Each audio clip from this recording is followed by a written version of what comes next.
Bu video nevroz holatidagi insonlar uchun mo'ljallangan video. Assalomu alaykum. Bugungi mavzuyimiz bir qaraganda qiyin, bir qaraganda qo'rqinchli, bir qaraganda umuman foydasi yo'q. Bir qaraganda saviyasiz, hamma gapiradigan gap.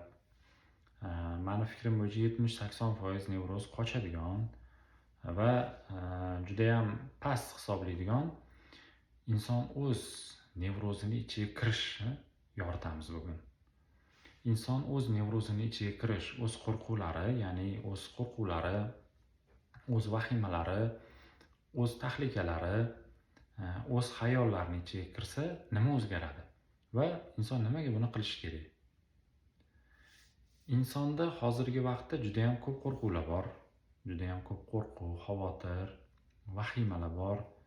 Unga qo'shilgan takror aylanadigan, tinch qo'ymaydigan, xohlagan vaqt, xohlagan joyda otilib chiqadigan yomon xayollar, juda ham insonni qiynab yuboradigan, hatto juda ham ko'p simptom beradigan xayollar, juda ham har xil obrazdagi qo'rqinchli, vahima, juda ham insonni qiynab yuboradigan, insonga bosim, juda ham katta bosim beradigan xayollari mavjud. Inson buni biladi, ya'ni qo'rquvlari borligini, xayollari, shunaqa yomon xayollari borligini biladi. Har doim aytaman, bu yaxshi, bilish juda ham yaxshi. Endi shu qo'rquvlarini ichida nima turganini bilmas ekan. Ya'ni bu xayollarini orqasida nima turganini bilmas ekan. Uni ichiga kirmas ekan.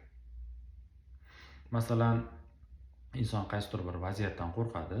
Bu irratsionalniy qo'rquv, ya'ni mavjud bo'lmagan qo'rquv aslida, lekin uni hayotga tatbiq qilaverar ekan inson. Hozir shunaqa bo'ladi, hozir nimadir bo'lib qoladi, hozir qanaqadir vaziyat o'zgaradi, menga hozir nimadir sodir bo'ladi, yo hayotimda nimadir paydo bo'ladi, yoki menda yoki boshqa holatlar bo'ladi. Aslida bu holatning orqasida nima turganini o'ylab ko'rmas ekan inson.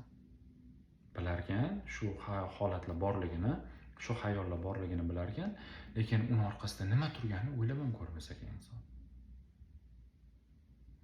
Aslida inson o'z qo'rquvlarini ichiga kirib borar ekan, o'z qo'rquvlarini o'rganishni boshlar ekan, o'zi bilan tanishishni boshlar ekan, yomon xayollari bilan tanishishni boshlar ekan va nimaga bu qo'rquv imminni shu odamda yashayotganini o'rganishni boshlar ekan, nimaga yomon xayol hozirgi bu inson hisoblayotgan, ya'ni bu inson uchun ta'sir qilayotgan yomon xayol nimaga bu inson uchun yomon xayol sifatida ta'sir qilayotganini o'rganar ekan, bu holatlar sekin-sekin neytralniy vaziyat bo'lishni boshlar ekan.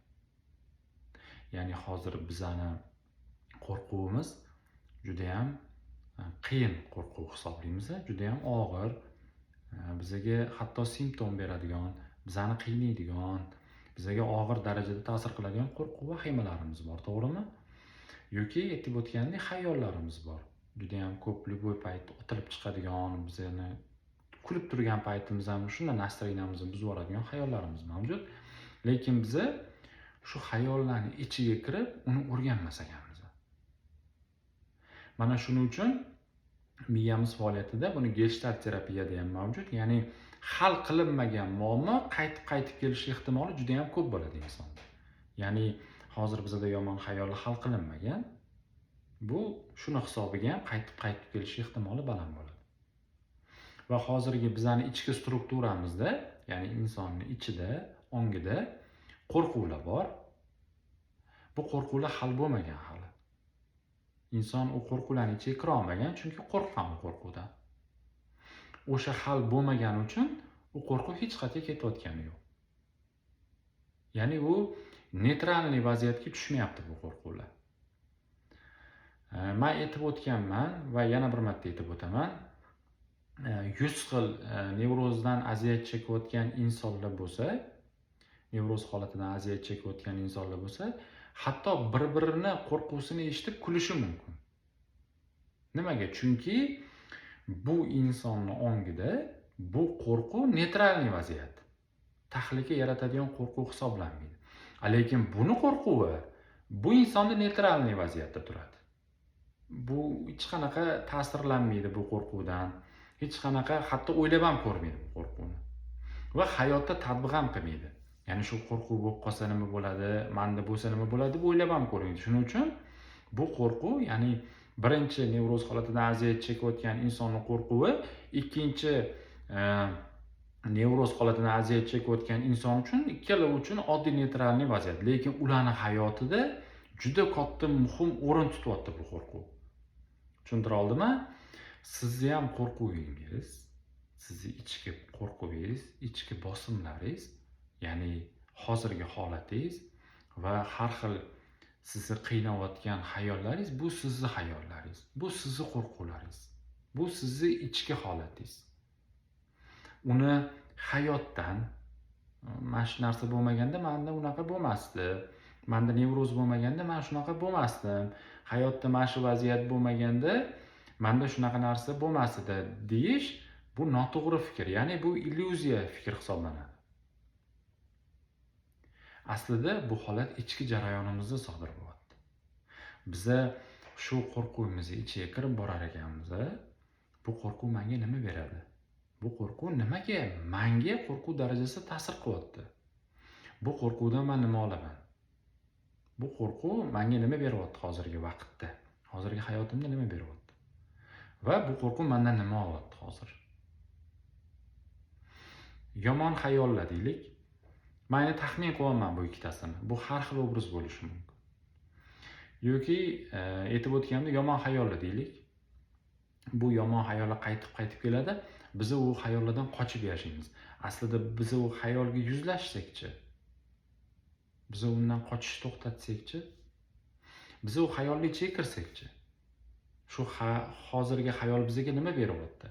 Va hayotimizda sodir bo'lsa, bu xayol qanaqa o'rin tutadi bizda? Va bu xayol bizga nima qilib bera oladi? Qaysidir vaziyatda bo'layotgan, bizni qo'rqayotgan yomon xayollar real hayotimizda sodir bo'lsa, shu xayollar orqasidan sodir bo'ladimi bu holat? Bu xayollar bizga ta'sir qilishga nimaga biz ruxsat beramiz? Mana shularni ko'rib chiqish inson o'z ichki, ya'ni nevroziga kirib borish hisoblanadi. Mana bunda inson juda ham katta foyda olishni boshlaydi va juda ham ko'p qo'rquvlarini, juda ham ko'p o'sha aziyat chekayotgan vahimalarini, juda ham ko'p aziyat chekayotgan, hozirgi kunda bu insonni qiynayotgan yomon hayollariga yechim berishni boshlaydi. Meni hozir bitta xayol qiynayapti. Shu xayol menga nima beradi? Shu xayol bu real xayolmi? Bu hozir bor, hozir yo'q-ku. Nimaga men bu xayoldan ta'sirlanishim kerak? Va bu xayol menda qatdan paydo bo'lib qoldi? Men qayerda ko'rdim bu xayolimdagi vaziyatni, men qaysi vaziyatda noto'g'ri qabul qildim? Va o'zimga juda ham noto'g'ri tushuntirdim bu vaziyatni. Bu qachon bo'lgan? Va bu hozirgi xayolim hayotda amalga oshsa nima o'zgaradi? Mana shu fikrlash doirasida inson o'z xayollarining ichiga kirib borar ekan, uni hal bo'layotganini o'zi guvohi bo'ladi. Bu bir kunda bo'lmasligi mumkin. Bu og'riqli epizod bo'lishi mumkin. Bu inson uchun qiyin bo'lishi mumkin. Buni bir kunda, yoki bir soatda, yoki qaysidir 2 kun, 3 kun srokda hal qilish shart emas. Buni payetapni qisqa bosim bermasdan inson o'ziga yaxshi muomalada, yaxshi fikrlashda bajarsa, juda ham katta samarali, juda ham katta yaxshilik, juda ham tez, juda ham yengil bitadigan amal bo'ladi. Inson o'ziga to'g'ri munosabat va o'zidagi vaziyatga ham, xayol, qo'rquvlarga to'g'ri munosabatda bo'lar ekan, bu vaziyat juda ham samarali yechilishi boshlaydi. Bunda har doimgidek hammanglarga omad tilayman. Sog' salomat bo'linglar. Yaxshi kunlarda ko'rishaylik. Xayr.